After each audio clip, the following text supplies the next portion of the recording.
During a tense Senate hearing, Senator Ruben Gallego questioned Treasury Secretary Scott Bessent over a lawsuit filed by President Donald Trump against the Treasury Department and the IRS, seeking $10 billion in damages. Since Bessent is also serving as acting IRS commissioner, Gallego pressed him on whether he had any role in decisions involving the lawsuit and whether the situation created a conflict of interest. The exchange quickly turned into a pointed discussion about taxpayer money, legal authority, and the Treasury's responsibilities. It would come from... Process-wise. I'm not asking like your opinion whether it's right or wrong. It would come from Treasury. It comes from Treasury, which comes from the general fund? The Treasury general account. So taxpayers? Yes. Thank you. Part of the 440,000 taxpayers whose returns were leaked. If the president, they're not suing, but if the president prevails in this lawsuit, he's going to be able to pocket that money. My question is the president, has anyone in the president's office talked to you about this lawsuit in any regard? They have not, and the president has said he will donate the proceeds to charity. You may have missed that. So no one at all has discussed this to you whatsoever? No, sir, and the president said he will. Have you received, I didn't ask any more questions. Have you received any advice from Treasury's legal division about how to handle this potential conflict?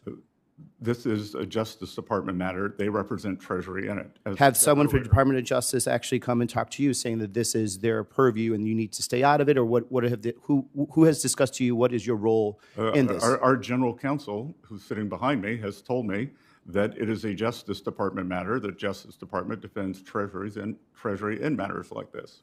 Okay, so it has been discussed with you. Do you have any final say at all in the process of this, or is the DOJ just going to instruct you to cut a check and or settle, and you have no independence to actually make a decision whether or not the president deserves $10 billion? Again, that is a DOJ matter. And so the DOJ will entirely make that decision whether or not the president should receive $10 billion. You have no say at all. Correct. So you would just have to write the check if you were told to write the check. Correct. And you would write the check willingly if you're told by a DOJ to the president. I will follow the law, Senator. Okay. I mean, I think for many of us, this is very simple. And I think if this had been happening in any other countries, it would look an absolute, like a total shakedown of the American taxpayer. Are you also aware that President Trump has filed claims seeking $230 million from the Justice Department for investigations conducted during his previous candidacy? I'm unaware of the cumulative number. Okay. So if the president wins or settles these claims, that money will come also from the Treasury Judgment Fund, which you do control. Have you recused yourself from any decisions about paying the president on these claims? Again, I'll follow the law, and I'm not involved with any of this. It stems from justice. So even though the Treasury Judgment Fund is called the Treasury Judgment Fund, you have no control over the Treasury Judgment Fund? We act as paymaster. So you will sign it then? Sorry? You will sign the check then?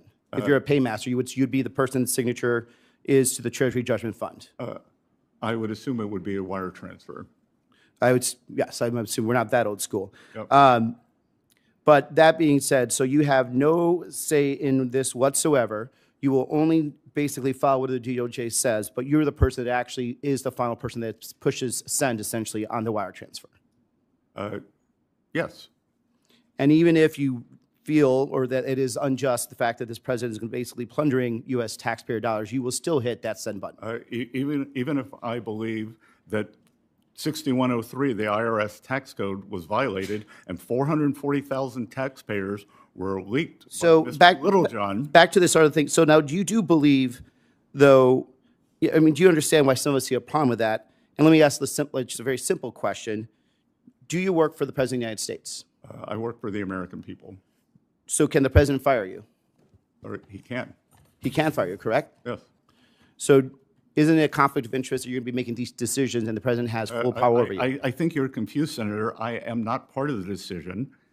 Well, you're certainly a person that send on the wire transfer, and I think that's why there's a lot of people that are actually do not trust and do not trust the president's actually looking at his best interest. I guess you're saying that I'm controlling the time here. Obeying the law. I'm controlling. You're not obeying the law. You're plundering U.S. taxpayer dollars. Plundering U.S. taxpayer dollars. Plundering taxpayer dollars. Plundering. Thank you. You'll back. Senator Gallego began by noting that President Trump is suing the Treasury Department and the IRS for $10 billion. He asked Secretary Bessent whether he agreed that $10 billion was a significant amount of money, and Bessent acknowledged that it was. Gallego then asked where the money would come from if the president ultimately prevailed in court. Bessent explained that any payment would come from the Treasury, specifically from the Treasury's general account, meaning the funds would ultimately come from taxpayers. The senator continued by asking whether President Trump or anyone in the White House had discussed the lawsuit with Bessent. Bessent replied that they had not, adding that President Trump had publicly stated he would donate any proceeds from the lawsuit to charity. Gallego then shifted to questions about potential conflicts of interest, asking whether Treasury's legal division had advised Bessent on how to handle the case. Bessent responded that the matter was being handled entirely by the Department of Justice, and that Treasury's general counsel had informed him it was a DOJ responsibility. The senator pressed further, asking whether Bessent had any authority over the outcome or whether he would simply follow instructions from the Department of Justice.